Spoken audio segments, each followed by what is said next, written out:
A columnist over at the Michigan Daily believes that all statues are racist. Well, not necessarily that they're all racist, but they have a controversial history.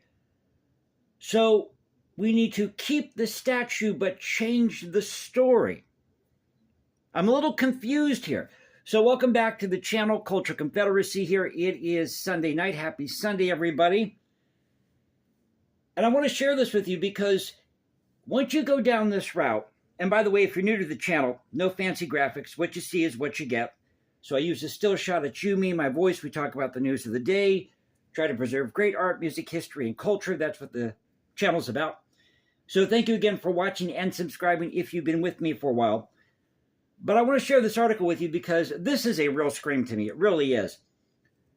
So they give an example here of what's going on in Vienna or what happened with one statue. Well, I'll get into that here in just a moment. So the title of the article, Keep the Statue, Change the Story. This is by Audra Wohl, last name W-O-E-H-L-E. This came out March 26th, so this past week. And they've got a picture here of a statue that is tilted about 3.5 to 4 degrees. So if we tilt the statue or just alter these statues or whatever the monument is slightly, then it will be more acceptable for people to digest, given the complex history that's behind these statues. Again, I'm a little confused here because maybe we should start taking down the, I don't know, pyramids in Egypt. Or what about the state of Michigan? Which is the funniest thing about this article. There are some things that this person leaves out, but we'll get into that here in just a moment. So this is a lengthy article. For the sake of time, I'm just going to read part of this to you. It says here, I spent my spring break in Vienna, a city with statues and monuments aplenty. By the way, I happen to be part Austrian, German. There's some debate about that, pardon me, because of the last name in my family. So they spent their spring break in Vienna, we don't know when, a city with statues and monuments aplenty, as they say here, representing a time when Vienna was not just a cultural powerhouse, but also the heart of an empire. Ornate, imposing representations of the likes of Mary Teresa or Franz Joseph I, the individual figures who shaped Austria over the course of history, symbolize a complicated history of imperial power. So, with this paragraph alone, this first paragraph, are we talking about what's going on in the United States, or are we talking about what's happening in Austria with statues in Austria? Or are you talking about everything across the board? Because again, we could just take down or demand that we take down the pyramids in Egypt. Or how about the Taj Mahal? And they admit here that history is complicated. It's got several nuances to it. Being met with statues at every turn around the Ringstrasse caused me to reflect on how we go about public memorialization at home. In the United States, we're having to consider more and more on how our own history of slavery, westward expansion, and white supremacy exist in public memory. These debates are perhaps most heated, here you go, folks, here you go, in the South, where communities debate over whether Confederate monuments ought to continue standing. Okay, yes, there are a lot of Confederate monuments in the South. But you have movements all over the United States right now to take down these statues. And my feeling about this is leave them up. As being somebody who writes music in his spare time, I don't want somebody coming along and saying that, hey, your music is racist, we should just get rid of it. Richard Wagner was a well-known anti-Semite. Should we ban all of Wagner's operas? Debussy, and I'm not really a fan of the music of Wagner or Debussy, but Debussy had a couple of affairs. Should we ban his music? Even though the University of Michigan doesn't have the same grand imposing statues you might find all over Vienna, the issue of commemoration nevertheless remains an important consideration. From libraries to residence halls, the university certainly isn't lacking in buildings named for faculty, spanning the institution's history that began as far back as 1817. As a result, the problematic aspects of national and institutional history, what the hell is institutional history? Aspects of national and institutional history sometimes becomes the baggage attached to a name honored on a building or a plaque. So, again, history is complex. So you're now admitting here that there's some baggage when it comes to history? Whether it concerns how we interpret the history of an entire empire or just an educational institution, the presence of statues, plaques, and monuments, especially those tied to questionable or problematic histories, will continue to prompt questions about removal as a complete solution. These dilemmas don't have to be treated as a keep or toss situation, here you go, though instead we can imagine how adding context or even artistic reinterpretation maintains an acknowledgement of the past while incorporating a critical lens of history's more problematic aspects. By the way, that is one entire sentence, if not two. All that to say, well, maybe we shouldn't toss these out, but maybe we should alter them. Consider the university's history for one. Stand on the DAG, I think it's called, D-I-A-G, or DIAG, and you're less than 5 minutes from buildings that once upon a time took their names from unsavory former UM faculty. I want to say facility for some reason. Faculty. A portion of West Quad Residence Hall formerly honored Alexander Winchell, a professor at the university in the 19th century. During the Civil War, he attempted to profit from a northern appropriated plantation in Mississippi, and he later went on to author a book on evolution that included white supremacist ideologies. Well, let's back it up for a moment, because there's something that's missing in this paragraph about Alexander Winchell. And I have it right here. It just took 5 minutes to look this up. Not even that, actually. It turns out that Alexander Winchell, in 1863, he took up a lease, according to Wikipedia. I know Wikipedia isn't the best source, but it's the quickest one to find this at, or the quickest place to go to find this. In 1863, Winchell took up a lease on a cotton plantation near Vicksburg, Mississippi, under a plan devised by General Lorenzo Thomas to lease plantations along the Mississippi River to loyal men from the North who would hire black laborers on terms prescribed by the Army. And General Lorenzo Thomas was a brigadier general in the Union Army. Why isn't that in that paragraph? With all due respect to Miss Wool, if you're going to include something like that, you need to include the backstory so we understand what actually happened. Okay, so he was involved with Northerners, or he invested in this plantation in Mississippi. But it turns out that this was the plan of General Lorenzo Thomas to lease these plantations along the Mississippi River. Context is everything. Now, you can debate about his theories on evolution just like you can with Darwin. The North University building, too, was once named for Clarence Cook Little, the university's president in the late 1920s. Little was an outspoken advocate, by the way, in the antebellum period in Michigan. When Michigan became a state, African Americans were not allowed to vote at that time.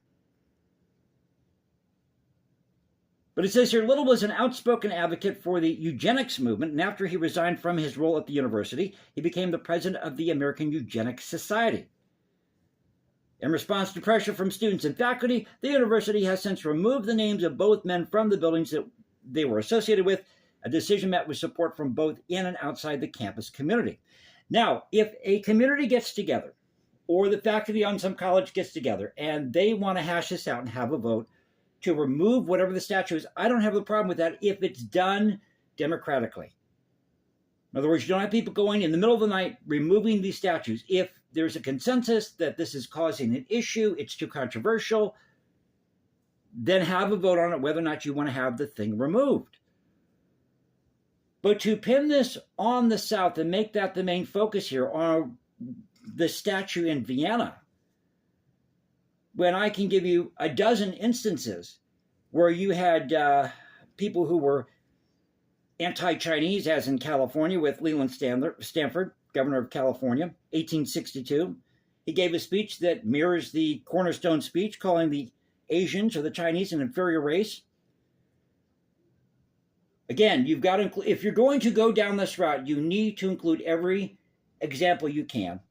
And I understand you have to deal with space here, just like I have to deal with time on a YouTube video. We're already 12 minutes in, or 10 minutes in rather. So I'll try to hurry this up as fast as I can, trying to keep track of the time here. But you have to include context here. You have to include these examples. You just can't say, Alexander Winchell or whoever the person is, invested in this plantation in the South. And it turns out that Thomas Lorenzo was the one who backed it, who was in the Union Army.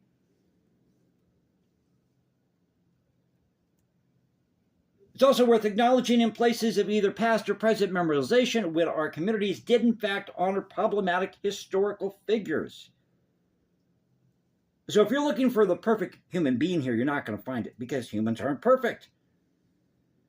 So they go on with this diatribe for a while, but I want to focus on, now in the 1920s, because they talk about the Jim Crow era, in the 1920s, you had this issue where blacks were shut out of, that happened for a long time in Michigan and some other states where African Americans were denied loans. This is happening during the Jim Crow era, in Michigan, states like Michigan. But somehow it all goes back to Confederate statues. I'm still a little confused here. Now this is funny. I'm going to share this paragraph with you in just a moment because the logic here, you really have to, the mental gymnastics you have to go through here. In general, however, there remains the fact that plaques, statues, and monuments do not necessarily have to continue on as only celebrations of the past. Well, I thought that's what statues did. They were meant to remember somebody or a particular event. Instead, their public presence can be reminders of our uncomfortable history. That's not to say that these memorializations ought to stand as they are. Adding nuance to our view of history comes from incorporating context, and one statue in Vienna shows us how we might do so. So they talk about Karl Lueger here, just to speed things up, and how he was the mayor of Vienna, and this was in the 19th century, or the turn of the 19th century, and, he was the inventor, they're saying here, of political anti-Semitism. So what did the city do? They came to a solution based on the recommendation of a local artist, not a vote, a local artist, that they should tip the statue just 3.5 degrees to the right, prompting a feeling of insecurity and a sense of the impairments of history for the viewer. So we're not going to take the statue down. We're just going to alter it slightly to make you feel less uncomfortable. It's whitewashing history, or it's trying to erase history, rather, through the back door. That's what they're doing. So let me find this paragraph where they say something that's so outrageous. The logic, again, the logic here. Just like how historians argue over the interpretation of events for generations and generations, statues and monuments need to start contending with themselves.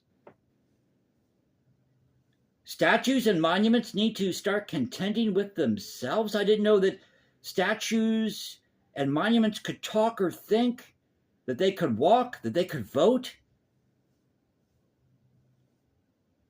And these representative debates of public memory began by adding a subtext that there's as direct, that's as direct, a lot to read here, as a plaque or an artistic, or as artistic, pardon me, stumble through my words here, one take video, as an additional installation. From our university's history to our local or even national histories, the problematic people and events that shaped our present should have us tilting our heads 3.5 degrees to the side and reconsidering our public past with new critical context. Folks, I'm not making this up. This is over at the Michigan Daily. So again, we're not going to take down these statues, but maybe the best solution is just to alter them. Oh, you mean like at the Museum of Modern Art in Los Angeles, where they took all these Confederate statues and they just basically chopped them up and disfigured them? That one statue of, what was it, Stonewall Jackson? The ugliest thing you've ever seen? So this just amazes me. Absolutely amazes me that someone's going to put this out there, and yet they're going to ignore their own history of what was going on in Michigan or other states. So we're not going to alter We're not going to take these statues down, but we're going to alter it slightly, which will make you think about the past. And you should feel guilty, especially if you're white. You should feel guilty. So I hope you enjoyed the video. If you did, you know what to do. You can follow me at Instagram, hashtag Jason Composes, because I write music in my spare time. Go to X, Culture Confederacy. Actually, yeah, Culture Confederacy at Culture Confed 1 on X. Find me at Substack. And my Instagram account has changed to at Jason197711. But here on YouTube, I just go by the name Culture Confederacy. So thanks for being with me. God bless. Keep up the culture, and I'll catch you next time. Take care.